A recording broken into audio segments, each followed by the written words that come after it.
Welcome back, everyone. It's 2:17 right now, and I think heads turned, eyes kind of popped open when we heard the news that NFL QB, former QB, and now Fox Sports host Tom Brady had cloned his dog.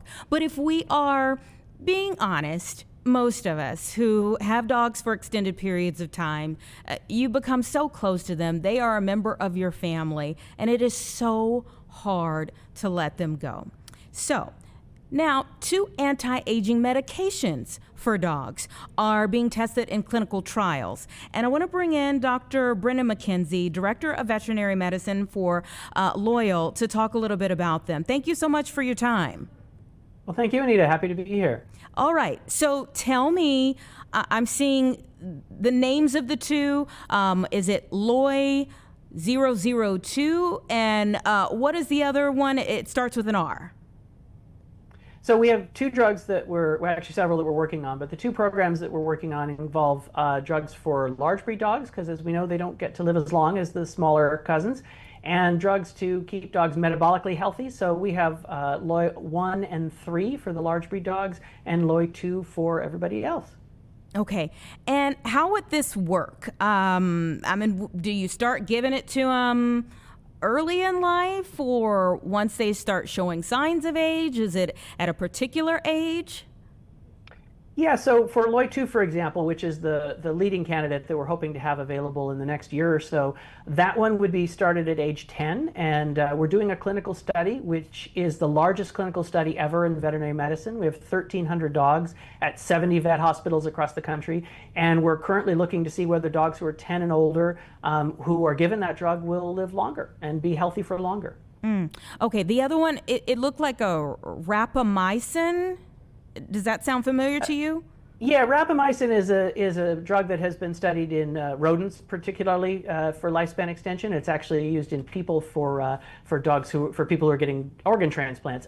That's not a drug that we're working on, but I know there's a group called the Dog Aging Project who is looking at that one as a lifespan extension drug as well. So it's a really hot growing area in veterinary science, and there are a lot of things being looked at right now. Mm-hmm. What are the risks? Well, I think that, because we're taking a preventive approach, we want not only to have dogs live longer, but of course we want them to stay healthy for longer. That's what's really important.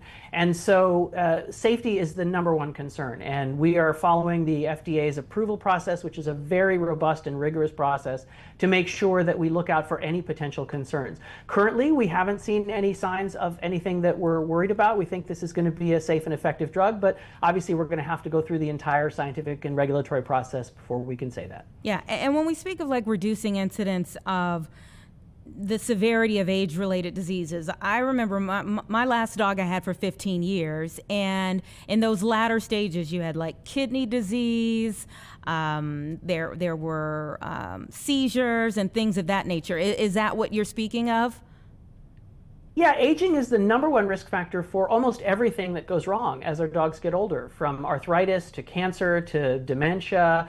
All of the things that we see them suffer from ultimately trace back to the biology of aging. So our idea is, rather than sort of playing whack-a-mole and waiting for each disease to appear and then treating it, why don't we see if we can target the biology of aging itself and then delay the onset of a whole bunch of these kinds of problems at once? And that's our hope. Why now? Like, why hasn't this been done before? It's, us loving our dogs so much we do pretty much anything to keep them around isn't anything new.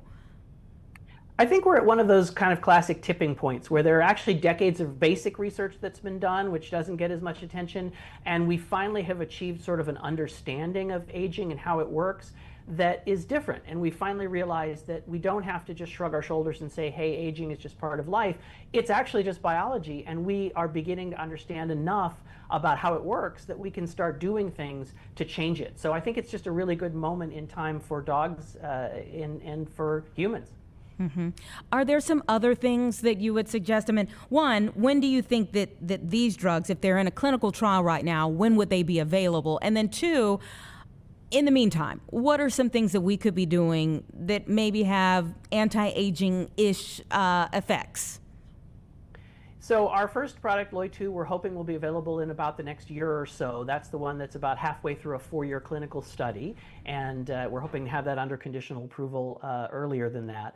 In terms of things to do now, the basics are always still the basics and really important. So keep your dog at a healthy weight. Food is love, and we just love to give them treats. But if they're overweight, that's going to make them age faster and shorten the time that they have with us. Make sure they get lots of activity, lots of stimulation. Keep their brain young, just like you do for humans. A good, healthy lifestyle and good regular veterinary care are always going to be the foundations of a longer, healthier life. Mm-hmm. Yeah. And then what do you think the cost would be for something like this?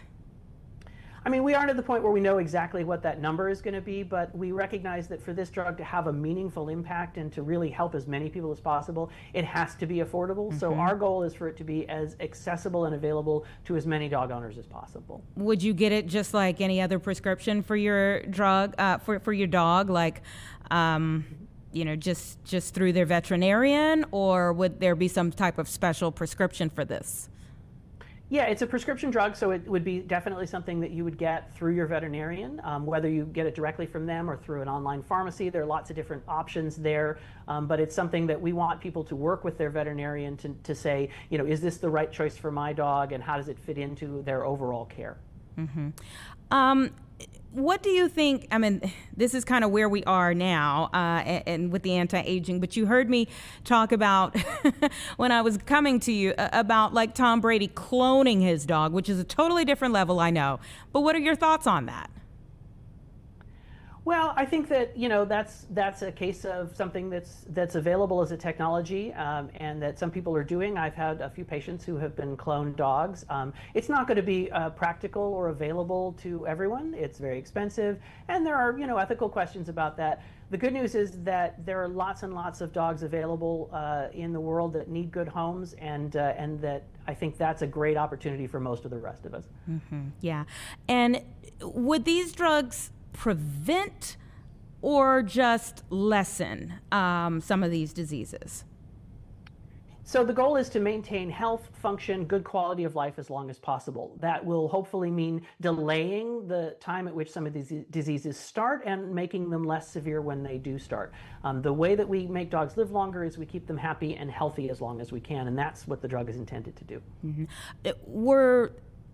The technology that you're using, did it come from things that we're already doing for humans, or in contrast, do you see more doctors for humans looking to you all and thinking, oh, we should be doing something like this for us?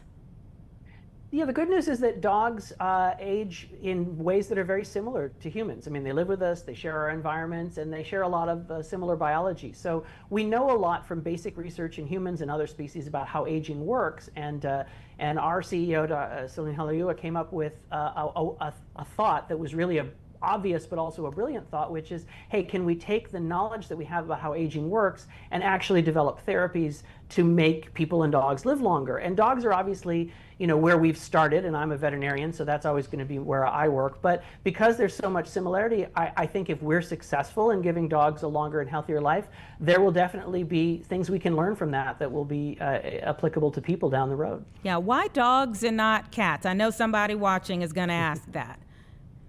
Yeah, cats are wonderful. We have lots of cat lovers at Loyal, and I hope someday we can do something for them. The truth is that we know a lot more about dogs and how they age. There's just been a lot more research about it, and so it's the better place to start, but it's not the end.